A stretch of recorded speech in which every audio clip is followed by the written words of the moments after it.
Hey guys, it's Mike Chen. Now you might be wondering, what are these vegetables doing in front of you in such close proximity? Well, this is gonna be a really fun video. I'm so excited for it. I've been wanting to film a video like this for a long time. Let's get started. Okay, I gotta show you this thing. I think this is the brand I got in New York, and it's a peeler. It's an electric peeler. Now before, and I had the same thought when I got this last time, that this is such a lazy gadget. Like if you have a regular peeler, why not just use this? Well, my friends, you haven't seen the blade dance on this baby before. So this thing, really light, simple setup. It's got these little plastic teeth here, and this is to hold the vegetable or fruit that you're peeling. And then this is the blade. Don't touch, it's really sharp actually. It's like a razor blade. So don't go like this, all right? Don't do what I'm doing right now. Kids especially, okay? This is dumb. I'm being stupid right now. And then this is like a blade hugger. So this thing hugs your potato, your tomato, your apple, your orange, whatever you're trying to peel. And this is like a height thing. So this will go up and down depending on how tall your fruit is. Let it latch on a little bit. And what's crazy about this thing is that it moves with the contour of the potato. It's peeling the potato. Like peeling it so well. Look at it.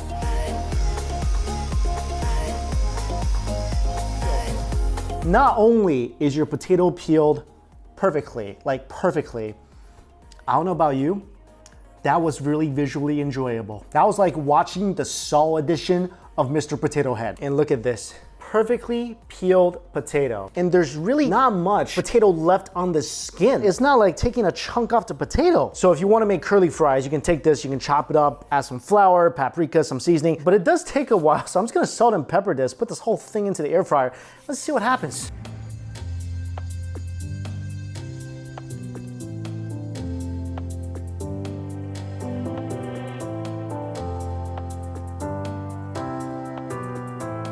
I mean, I didn't set out to make potato chips, but this actually tastes pretty good. It tastes like little potato string chips. This is a gadget I highly recommend everyone gets. Next one, let's try a really simple one. This thing, this is called a Oreo Dipper. I don't know if you guys ever seen this before. I saw this when I was browsing around Amazon. This thing is not very special. It's just all plastic and a little hook. Let's try it out. Oh, it fits perfectly inside this little scoopy thing. I mean, it just snaps on like it belongs there. And then you just dip the Oreo in the milk, can completely submerge it. It's bubbling. Bubble means that the Oreo is drinking the milk, which is a good thing. All right, and then you just eat the cookie. All right, I have 3 observations about this. My first reaction after trying it is I want to do it again because that was pretty darn satisfying. Also, you kind of want to be careful because sometimes it'll just fall apart. It may not be the most sturdy thing because it does force the cookie apart a little bit. And if the cookie falls apart, like this one just did, it's a little more difficult. Also, I feel like the inventor of this was definitely not an Asian because an Asian person, this is what we would have done. I feel like this is so much more efficient. Like I literally don't even need to set the cookie up onto my hook. I just pick it up and I dunk it. But this does bring some extra enjoyment. From the way the cookie fits onto this hook to the fact that I feel like a hook is something really useful to have. Like if you're just sitting here eating Oreos and let's say you got an itch on your back of your neck or something, you scratch it. All right, let's say my Oreos are all the way over there. I don't want to exert that much energy. I can just hook it over. Parents, if you have kids, they're misbehaving, they're trying to run away, just hook the back of their shirt collar. All right, next thing I want to try, this, to snap and strain, the ultimate pot strainer. And I want to try that in conjunction with this thing. I do have this problem whenever I cook noodles. A lot of time it does overflow. So this thing, apparently, if you put this over your pot, it just never overflows. It's made out of silicone, a couple of clamps. Let's try it out. I'm just gonna toss in these little potato strings I shaved earlier. I'm also gonna toss in a couple packs of noodles. It looks like this thing's gonna boil over soon. Before it does, put it like that. Oh. Yeah, now it's not boiling over. Oh, that is great. Big thumbs up for this. Now let's put this lid on. All right, this thing snaps on pretty easily. Snaps on really easily. Bring my pot over.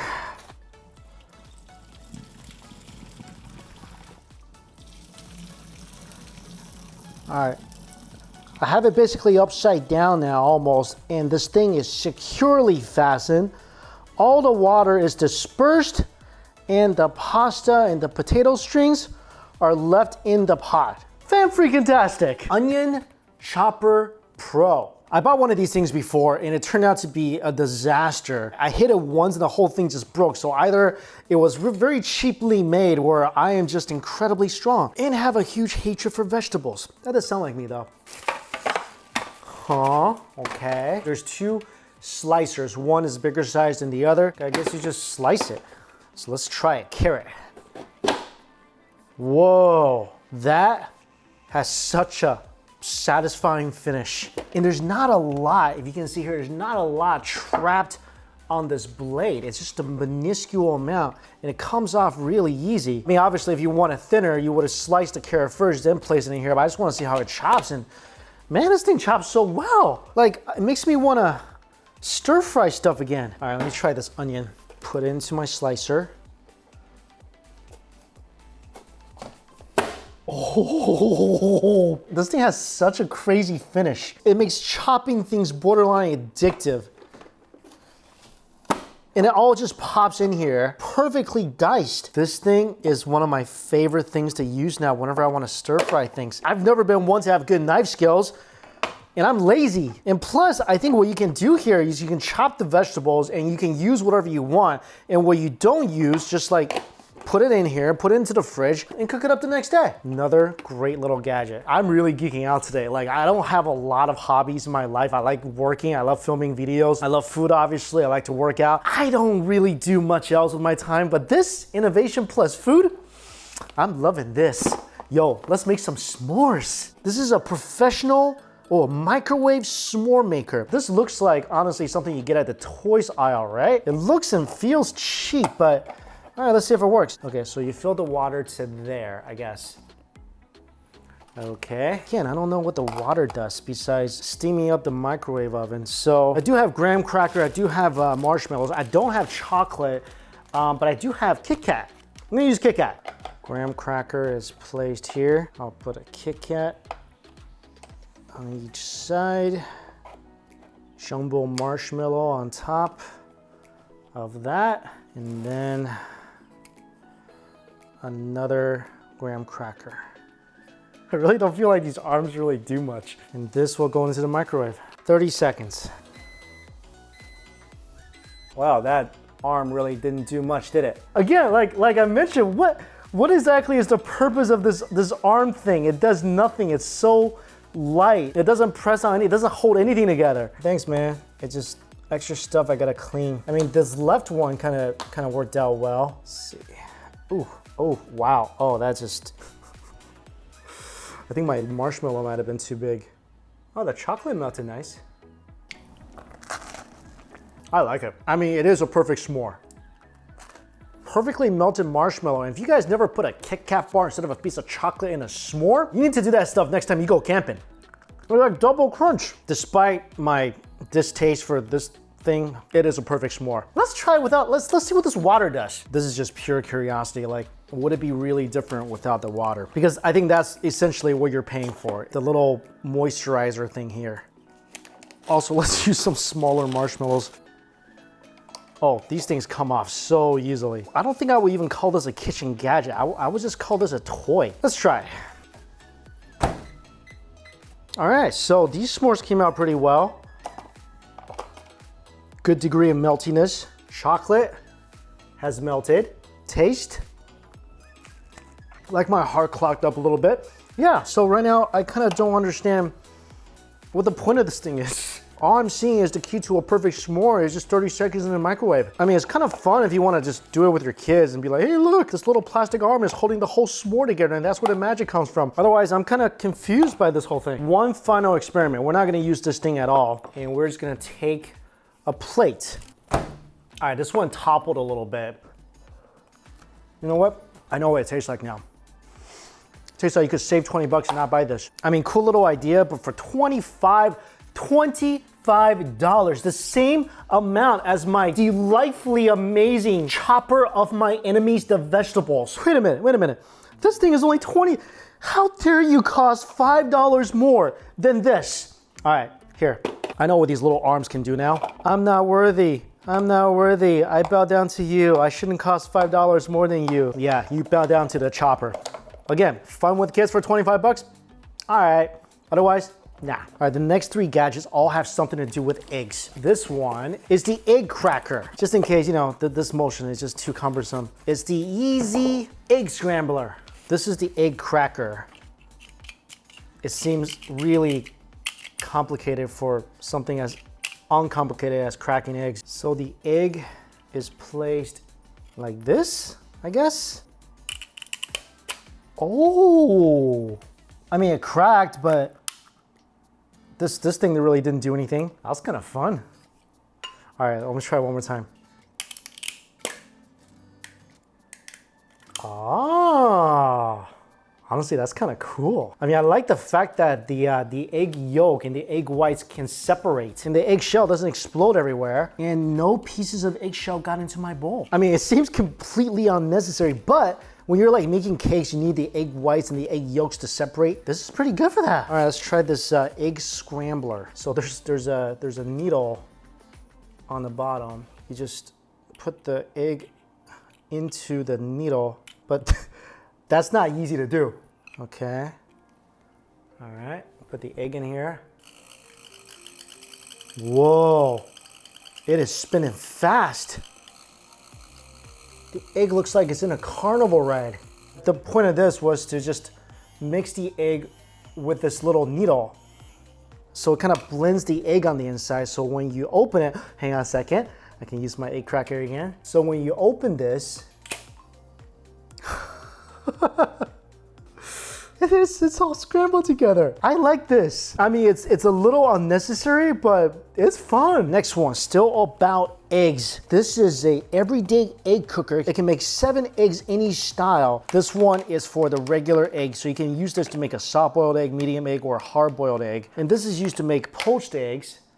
And this is used to make omelets. This is very interesting. So this basically gives you an idea how much water to add if you want hard eggs, medium egg, and soft eggs. I wanna make some medium eggs. So with medium eggs, add the water to the medium line, and then you pour that in here. I see. And you need to pierce the bottom of the egg with this needle that's on the bottom of this measuring cup.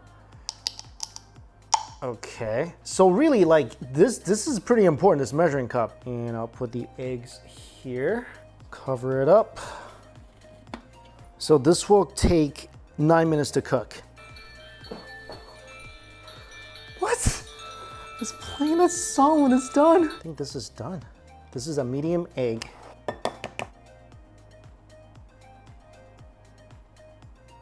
This is more easy than medium, but not bad. Mmm, delicious. You deserve some hot oil.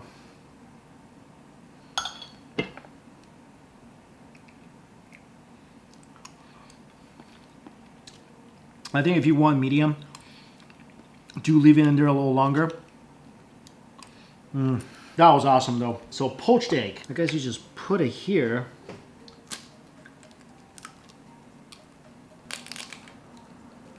Cover, and I'm not supposed to lock it. All right, so this is the poached egg. A little bit of salt. Go ahead and drizzle some hot oil on there already. Ooh, oh yeah. I got this for like 18 bucks, worth it. You can make poached eggs, you can make omelets, you can cook your eggs hard, medium, soft, without having to count minutes. Keep looking at your phone, worry your eggs might be overcooked or undercooked, worry about the amounts of water you add.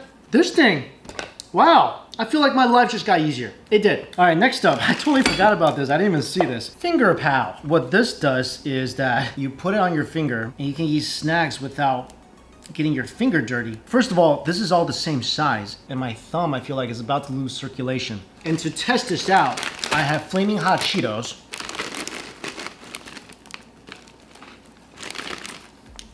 So it does work, the orange powder and the chilies and everything are on these little finger pals, but it's extremely uncomfortable. My thumb couldn't squeeze into this, and it's already, like I said, it's losing circulation, and it's hot and sweaty underneath there. I feel like my fingers can't breathe wearing these. It's really hot. All right, I got a better solution for you guys. Good old chopstick.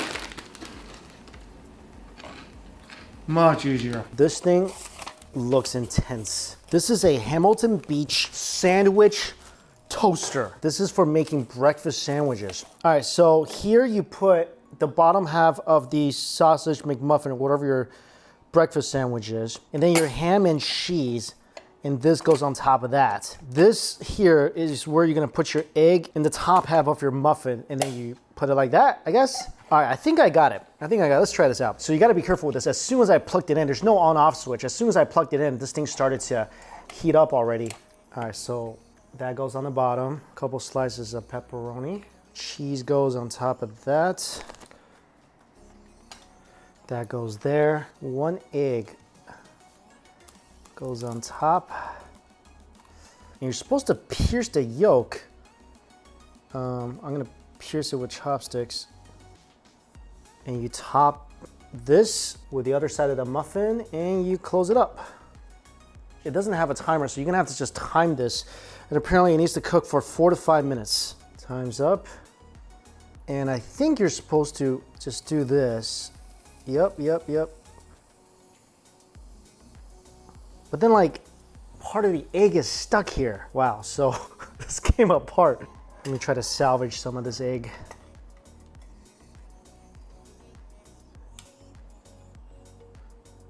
I mean, it's a good looking sandwich. It looks like something you would actually get from McDonald's. It looks like a professionally made egg McMuffin. This little device is pretty cool. I mean, the McMuffin, I almost called it an egg McMuffin because it was so professionally done. Wow.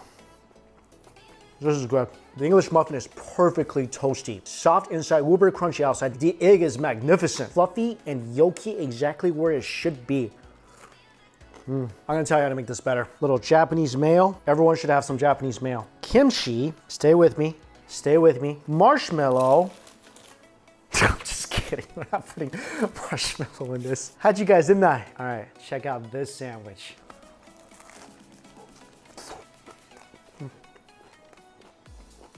Oh yeah. Oh, this is perfect. This is probably the most perfect breakfast sandwich I've ever made. I like this. I'm gonna start making breakfast sandwiches now in the morning.